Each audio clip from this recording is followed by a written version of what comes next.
नमस्कार.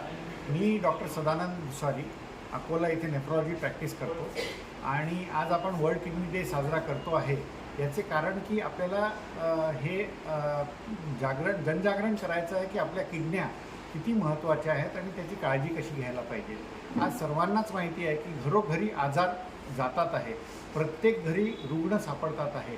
तर आपल्या किडन्या निरोगी कशा ठेवायच्या ह्याच्या जागरणासाठी आपण आज किडनी डे मनवतो आहे. प्रत्येक 5 व्यक्तींमध्ये एक किडनीचा रुग्ण सापडतो आहे. डायबिटीजमुळे आज किडनीचे प्रमाण वाढलेले आहे. तर आपण आपल्या किडन्या सुखरूप आहे की नाही, काळजी कशी घ्यायची आणि हे आपण आता पाहू. धन्यवाद. नमस्कार श्रोते हो, मी डॉक्टर अमर सुलतान अकोला येथे प्रॅक्टिस करतो. किडनी आजारासाठी प्रामुख्याने डायबिटीज, ब्लड प्रेशर, धूम्रपान, अति वजन वाढलेले असणं किंवा फिल्टरचे आजार ज्याला आपण ग्लोमेरुलोनेफ्रायटिस म्हणतो, मुतखडा म्हणजे किडनी स्टोन डिसीजेस, काही अनुवांशिक आजार असे रिस्क फॅक्टर आहेत. नमस्कार, मी डॉक्टर अमोल भगत, किडनी रोग तज्ज्ञ, अकोला येथे प्रॅक्टिस करतो. किडनीचा आजार झाला आहे किंवा नाही हे जाणून कसे घ्यायचे आणि कोणी तपासणी करायला पाहिजे आणि कोणी तपासणी नाही करायला पाहिजे. किडनीचा आजार साधारणतः जन्मलेल्या बाळापासून वृद्धांना कोणाला येऊ शकतो. तर किडनीच्या आजाराला सुरुवातीला लक्षणे काय असू शकतात? किडनीच्या आजारामध्ये बऱ्याचशा सुरुवातीला लक्षणे दिसत नाही आणि किडनीचा आजार खूप जास्त वाढल्यानंतर आपल्याला अंतिमतः जाणवतो. परंतु सुरुवातीला काही लक्षणे आहे, जर आपण त्याच्यावर लक्ष दिले तर आपण त्या आजार अधिक लवकर शोधू शकतो. जसे की सुरुवातीला सकाळी उठल्या उठल्या डोळ्याच्या भोवती सुजन येणे, जास्त वेळ बसून झाल्यानंतर पायावर सुजन येणे, नंतर जेवण करायची इच्छा न होणे, झोप न लागणे, हातपाय दुखणे, त्वचा कोरडी होणे, हातपाय खाजवणे, नंतर काम करायची इच्छा न होणे, असे सगळे सुरुवातीला किडनीचे आजार असतात. या काळामध्ये जर आपण किडनीची तपासणी केली तर आपण निदान पूर्णपणे करू शकतो. उपचार घेऊन किडनीचा आजार पूर्णपणे बरा होऊ शकतो. धन्यवाद. नमस्कार, मी डॉक्टर प्रशांत माले, किडनी रोग तज्ज्ञ, अकोला येथे प्रॅक्टिस करतो.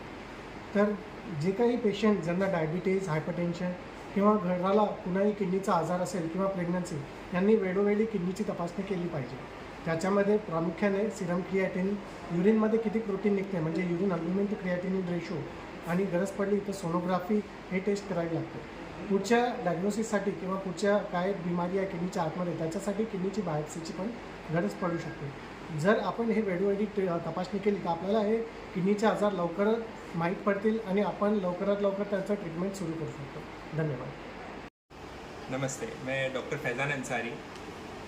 किडनी की बीमारियों के लिए ट्रीटमेंट लेना बहुत ज़रूरी है। शुरुआत की स्टेजेस में जबकि पेशेंट डायलिसिस पर नहीं है और किडनी टोटल फेल नहीं हुई है तो अपने नेफ्रोलॉजिस्ट से सलाह करें और उनसे ट्रीटमेंट लें। इसमें शुरुआत में किडनी की बीमारी को स्लो करने के लिए बहुत सारी मेडिसिन होती है और वो मेडिसिन लेने से अपनी किडनी की बीमारी कंट्रोल में रह सकती है और फेल होने से बच सकती है। यदि किसी की किडनियाँ फेल हो गई है तो उसके लिए कई ट्रीटमेंट ऑप्शंस हैं, जैसे कि हीमोडायलिसिस, पेरिटोनियल डायलिसिस और किडनी ट्रांसप्लांट। हीमोडायलिसिस का मतलब होता है कि हम जिस तरीके से किडनी का काम होता है कि वेस्ट प्रोडक्ट्स को फिल्टर करना, तो यही हीमोडायलिसिस में हम मशीन के ज़रिए खून को फिल्टर करते हैं और गंदगी को दूर करते हैं, जिससे कि जिस्म अच्छा रहता है।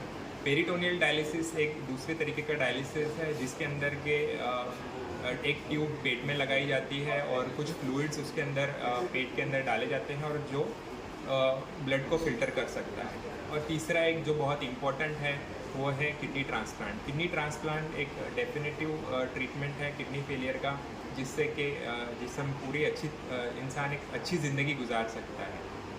Thank you. नमस्कार, मी डॉक्टर पंकज गोटे, सध्या वाशिम शकुंतला हॉस्पिटल वाशिम इथे काम करत आहे. सर्वांना जागतिक किडनी दिनाच्या शुभेच्छा.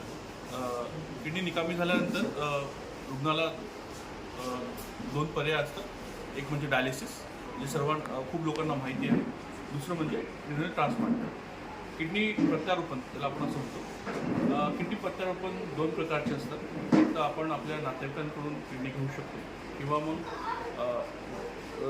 मेलेल्या रुग्णाकडून सुद्धा किडनी आपण आपल्याला भेटू शकतो. तर किडनी ट्रान्सप्लांट हा एक चांगला पर्याय आहे. किडनी रुग्णांना, कारण की यामुळे किडनी रुग्ण डायलिसिसपासून वाचू शकतात आणि जास्तीत जास्त काळ जगू शकतात. खूप लोकांना किडनी ट्रान्सप्लांटचा पर्याय माहीत नसल्यामुळे खूप लोक किडनी ट्रान्सप्लांट टाळतात.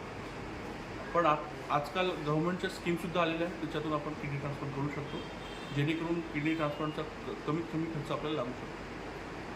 धन्यवाद. नमस्कार, मी डॉक्टर श्याम देविका, अकोला, महाराष्ट्र इथे प्रॅक्टिस करतो. किडनी दानानिमित्त मला असं सांगावंसं वाटतं की किडनी फेल म्हणजे आयुष्य फेल नाही आहे.